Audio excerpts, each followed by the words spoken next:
हे buddies, आज हम लोग स्टार्ट करने जा रहे हैं फिजिक्स का सबसे बड़ा chunk mechanics.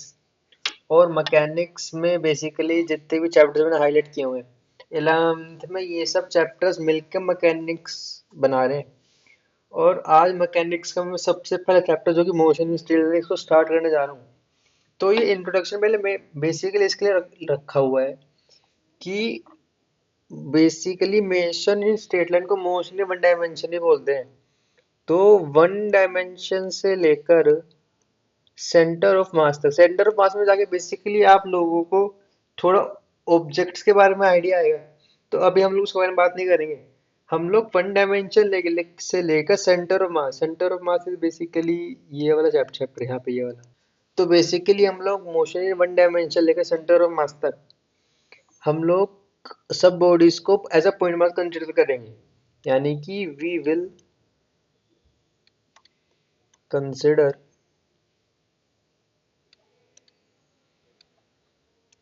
all bodies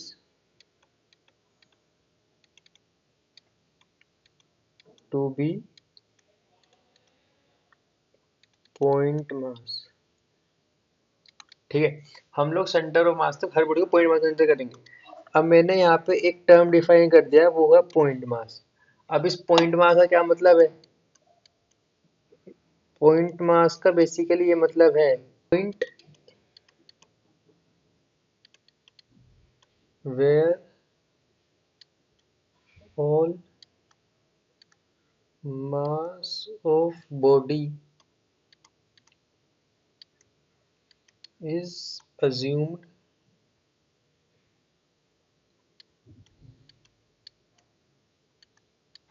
to be concentrated। Basically point mass एक ऐसा पॉइंट है जहाँ पे हम लोग ये कंसीडर कर रहे हैं कि सारा मास उस बॉडी का हम लोग यहाँ पे मान सकते हैं। जैसे कि ये एक कार है, जैसे कि ये एक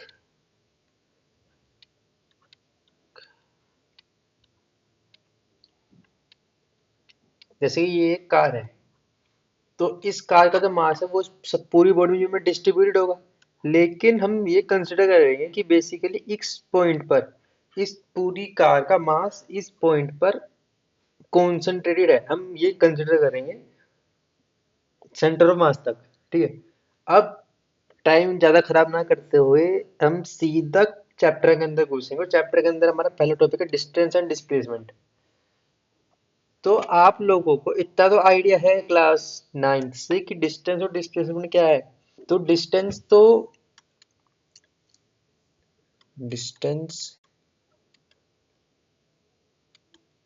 डिस्टेंस आप लोगों को पता ही है कि डिस्टेंस तो एक्चुअल पाथ ट्रेवल्ड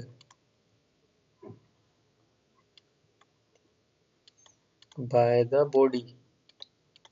ये तो आप लोगों को पता ही है कि अगर जो एक बंदा पहले यहाँ गया फिर यहाँ गया फिर यहाँ गया, ये 2 मीटर, ये 3 मीटर, ये 4 मीटर, तो बंदा का डिस्टेंस कितना हुआ? 2 + 3 + 4, बेसिकली 9 मीटर। तो ये तो आपको पता ही है कि डिस्टेंस क्या हो रहा है। और डिस्प्लेसमेंट भी आप लोगों को पता है कि डिस्प्लेसमेंट है शॉर्टेस्ट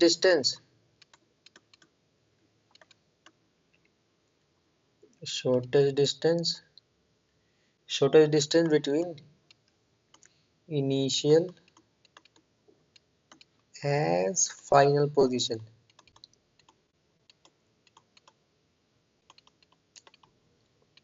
और यहाँ पे आगे हमारी 9th खत्म हो जाती है। अब इसके आगे बेसिकली मैं समझाने जा रहा हूँ कि अब 11th में कितना आगे इंटीग्रेट हो रहा है इसके अंदर। जैसे कि एक बंदा है, ठीक है, एक बंदा है जो कि सबसे पहले इस डायरेक्शन में जाता है 3 मीटर, इस डायरेक्शन में जाता है 3 मीटर, और फिर वो बंदा इस डायरेक्शन में जाता है 4 मीटर।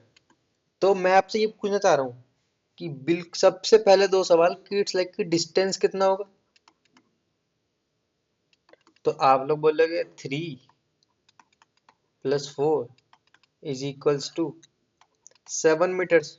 ठीक है सर, अब मैं कहूंगा कि डिस्प्लेसमेंट कितना होगा। डिस्प्लेसमेंट आप लोग बोलो कि √3² + 4² which is equals to 5 metre. But इसमें एक दिक्कत है कि जो डिस्प्लेसमेंट है, डिस्प्लेसमेंट एक वेक्टर क्वांटिटी है, तो इसमें मैग्नीट्यूड तो हो गया, पर डायरेक्शन का क्या। हम लोग नाइन्थ तक सिर्फ मैग्नीट्यूड के बारे में बात कर रहे थे, लेकिन 11th में हमारे पास स्केलर और वेक्टर क्वांटिटीज इंट्रोड्यूस हो जाती है। तो 5 मीटर्स में मैं कहना चाह रहा हूँ कि इट्स लाइक कि मैग्नीट्यूड तो है बट डायरेक्शन नहीं है। तो हम लोगों को अब इसको ऐसे मेंशन ना करके ऐसे मेंशन करना होगा कि डिस्प्लेसमेंट हुआ 3 i कैप, और माइनस जे क्या मैं कंसिडर कर रहा हूँ कि वो नीचे जा रहा है, इसलिए मैंने डायरेक्शन के माइनस जे कैप लिखा, ठीक है। तो इसमें आप लोग ये नोटिस करोगे कि इसमें मैग्नीट्यूड भी होगा। मैग्नीट्यूड तो आप लोग फाइंड कर सकते हैं जैसे कि हम लोग ऊपर फाइंड कर, और इसमें डायरेक्शन भी होगी, ठीक है। तो इसके लिए मैं आपको बताना चाह रहा हूँ कि जो डिस्प्लेसमेंट है और वो जो डिस्टेंस है वो दोनों डिफरेंट क्वांटिटीज है, एक स्केलर है एक वेक्टर है। तो यहीं से पहला इंपॉर्टेंट पॉइंट तो यही बन रहा है कि सबसे पहले पॉइंट तो ये बन रहा है कि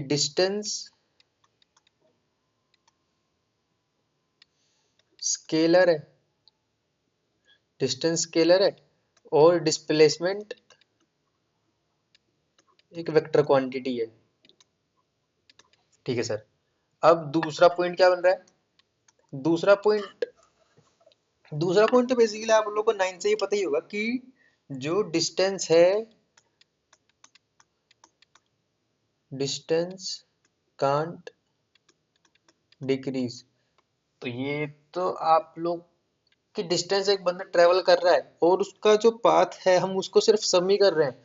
तो अगर हम सम करेंगे तो इससे कोई चीज घटेगी नहीं, तो बेसिकली वही लिखा हुआ है कि distance can't decrease, and similarly distance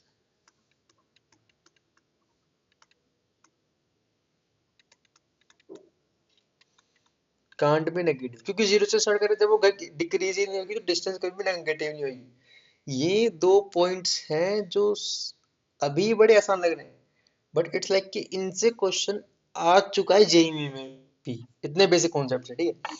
और इससे हम लोग एक और पॉइंट ये निकाल रहे हैं कि जो डिस्टेंस है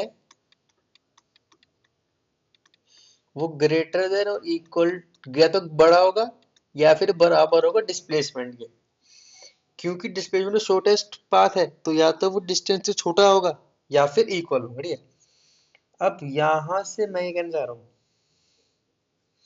कि इससे पहले I introduce vectors and integration in these things. I wanted to tell you कि इस बेसिक कॉन्सेप्ट से भी क्या क्या क्वेश्चन क्यों बताया है, ठीक है।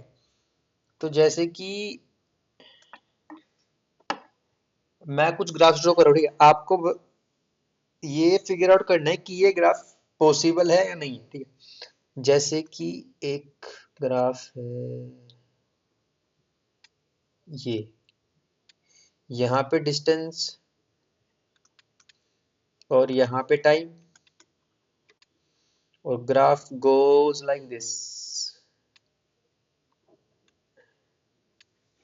ठीक है। और दूसरा ग्राफ है ये यहाँ पे सेम डिस्टेंस और यहाँ पे टाइम, और ग्राफ गोज लाइक दिस,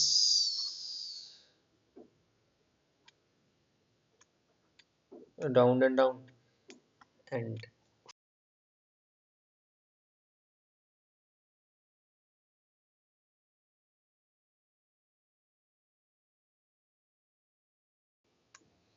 ये डिस्टेंस और यहाँ पे टाइम, और this is my fourth and last graph,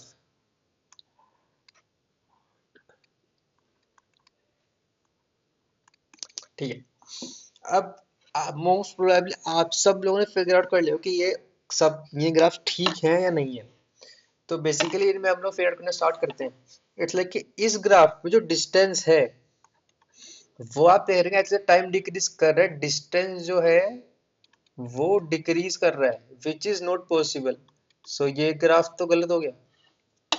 इसमें हम लोग नोटिस कर रहे हैं कि एक तो सेम सिनेरियो है, इट्स लाइक कि जैसे जैसे इधर जा रहा है कि इसमें एक ही टाइम फ्रेम पर बंदे के दो डिस्टेंस है, विच इज प्रैक्टिकली इम्पॉसिबल। सो ये ग्राफ भी गलत हो गया। यहाँ पे these two graphs are like interesting to know कि यहाँ पे सबसे पहली बात तो हम लोग ये फिगर आउट कर रहे हैं कि जो डिस्टेंस है वो डिस्टेंस यहाँ पे नेगेटिव है। और मैंने अभी अभी ये पॉइंट लिखा है कि distance can't be negative. So ये ग्राफ गलत हो गया, बट यहाँ पे डिस्टेंस नेगेटिव है, but point is to be noted, इसमें टाइम नेगेटिव है। Time can't be negative also.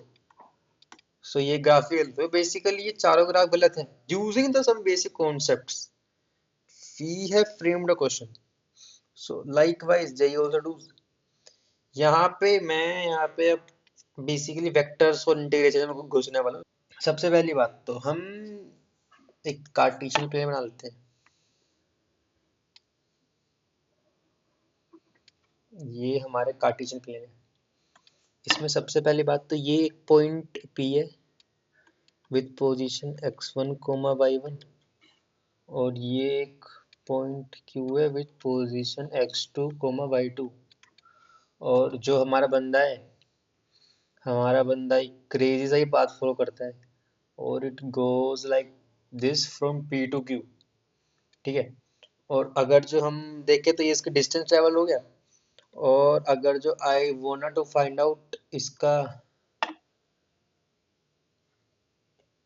Displacement, तो ये बेसिकली इसका डिस्प्लेसमेंट हो गया पीछे क्यों था। ठीक। अब मैं यहाँ पे सबसे पहली बात मैं कंसिडर कर रहा हूँ कि आप लोगों को पोजीशन वेक्टर तो पता ही चल रहा होगा कि पोजीशन वेक्टर आप लोग सीख के आ रहे हो। ठीक है। तो पोजीशन वेक्टर क्या हो गया, पी का ये हो गया पोजीशन वेक्टर, जिसको मैं दे रहा हूँ नाम R1। और ये हो गया Q का पोजीशन वेक्टर, जिसको मैं नाम दे रहा हूँ R2 वेक्टर। और ये डिस्प्लेसमेंट वेक्टर को ना मैं नाम दे रहा हूँ R वेक्टर। ठीक। अब ध्यान से सुनो तो कुछ। सबसे पहली बात कि according to triangle of addition, according to triangle law of vector addition,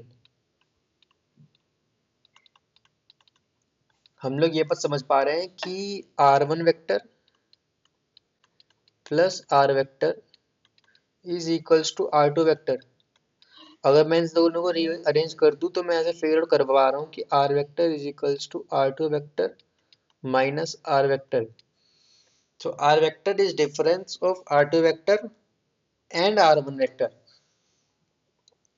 which if I expand R2 vector, it's like x2 I cap plus y2 j cap minus x1 I cap plus y1 j cap is equals to x2 I cap plus y2 j cap minus x1 I cap minus y1 j cap, rearranging and subtracting them. So x2 minus x1 I cap plus y2 minus y1 j cap। ठीक है। Basically अब लोगों ने ये find out कर लिया है कि जो r वेक्टर है, r vector is difference between coordinates of p and q। और यही सेम चीज हमने वेक्टर में भी देखी थी कि डिस्प्लेसमेंट वेक्टर, यही सेम चीज हमने उसमें भी देखी थी कि displacement vector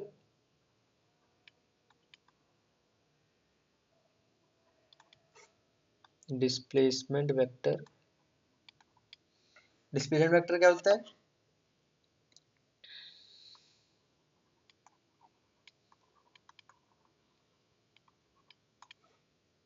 vector joining initial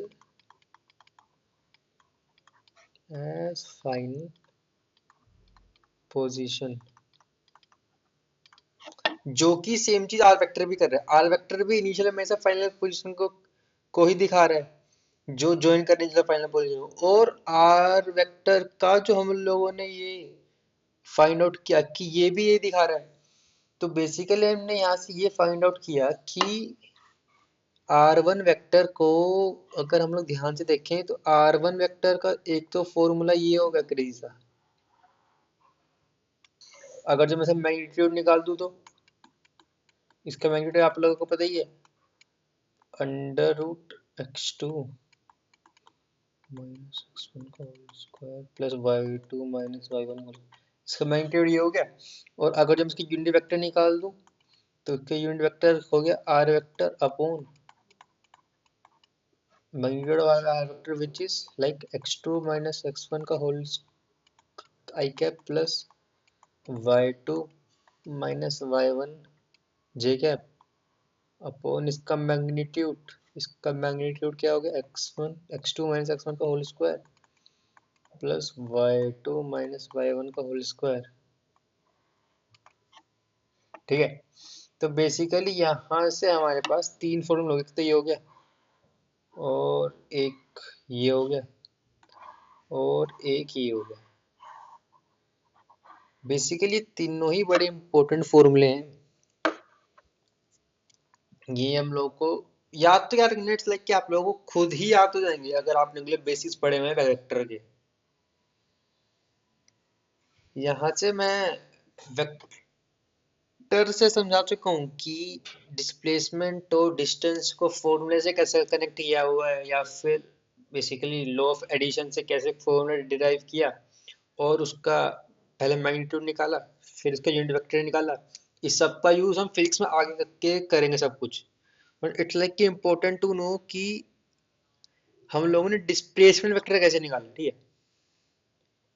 अब हम लोग अगले टॉपिक पे जा रहे हैं which is by integration. Integration में ये समझाना चाह रहा हूँ मैं आपको बस छोटी सी बात कि जैसे कि ये एक कार्टेशियन प्लेन है, ये एक कार्टेशियन प्लेन है और इसमें फिर से हमारा ये point P which is x1 comma y1 and which is point Q which is x2 comma y2। इसमें ध्यान सुनो, ठीक है। एक बंदा है जो जाता है ऐसे, यहाँ पे Q तक जाता है, तो बेसिकली ये y प्लस का डिस्टेंस ट्रेवल हो गया और ये ग्रीन वाला इसका डिस्प्लेसमेंट हो गया। ठीक है, अब ध्यान सुनो, अगर जो मैं एक छोटी सी बात रिमाइंड करवाना चाहता हूँ, फिर हम लोग आगे बढ़ेंगे। ठीक, तो छोटी सी बात ये है कि वेक्टर ऑफ ट्रायंगल एडिशन एक बार मैं रिमाइंड करना चाहता हूँ, इसलिए इंपॉर्टेंट है इसलिए बता रहा हूँ।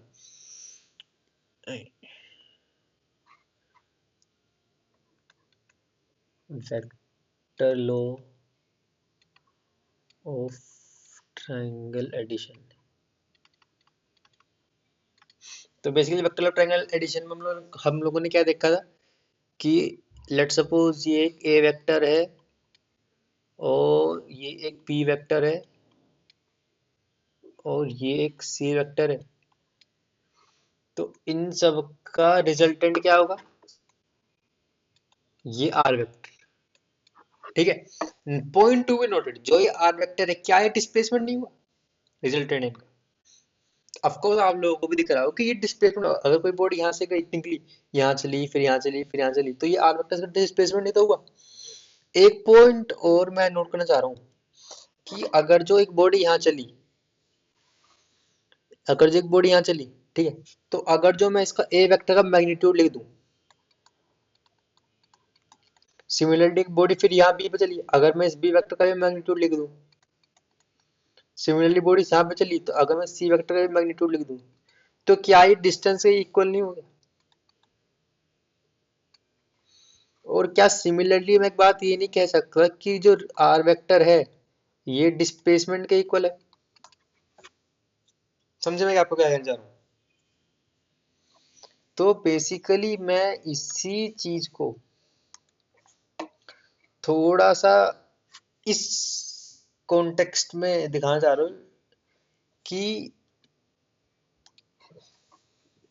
लेट सपोज ये पी से क्यों मैं जा रहा हूँ, पी पे एक छोटा सा वेक्टर पकड़ाइए, डी आर वेक्टर, फिर ये एक छोटा सा वेक्टर पकड़ डी आर वेक्टर, फिर एक छोटा सा vector D R one vector, और ये डी आर टू वेक्टर।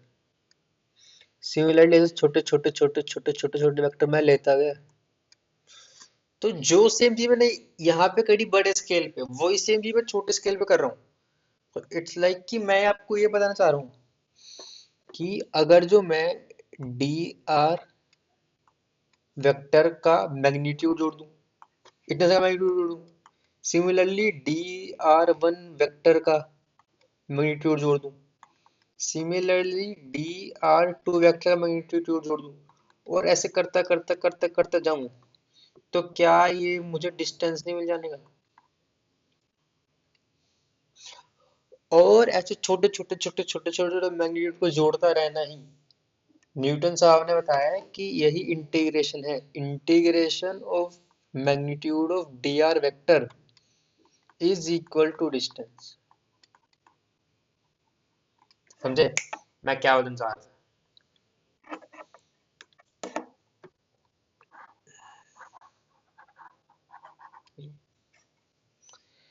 ठीक है सर।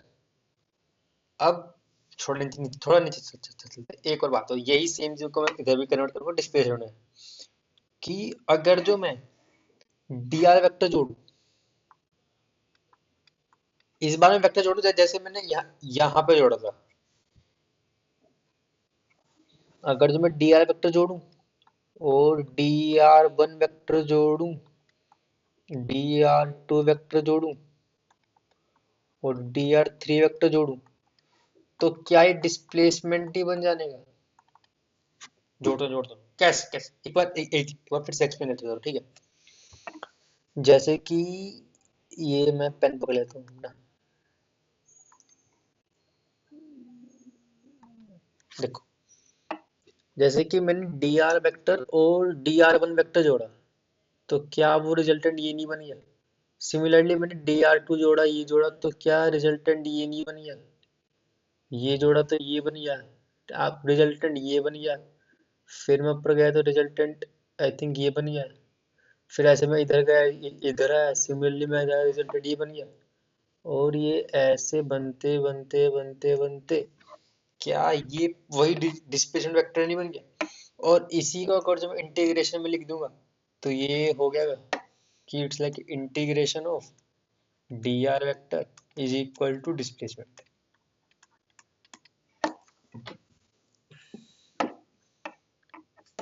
ठीक है?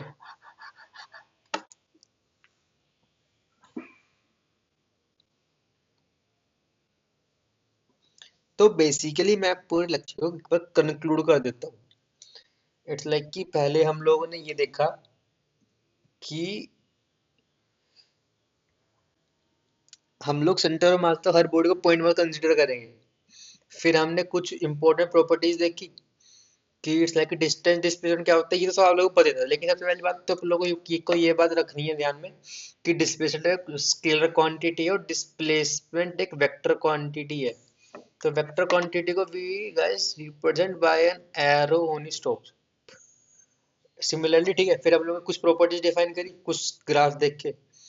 बेसिकली ठीक है, ये प्रॉपर्टी दिखती छोटी है बट क्वेश्चंस में कभी कंस्ट्रेंट यूज करने पड़ता है तो बहुत हेल्प करती है।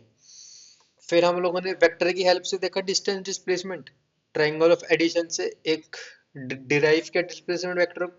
फिर हम लोगों से मैग्नीट्यूड निकाला और उसका यूनिट वेक्टर निकाला। सिमिलरली हमने यही चीज करने की कोशिश करी इंटीग्रेशन की हेल्प से। हमने लो vector law of addition use करके ये बात समझने की कोशिश करी कि कैसे डिस्टेंस और डिस्प्लेसमेंट इंटीग्रेशन की हेल्प से रिलेटेड है। So basically we are at the end of the session. So I will be dropping next lecture soon. Till then stay tuned and keep studying.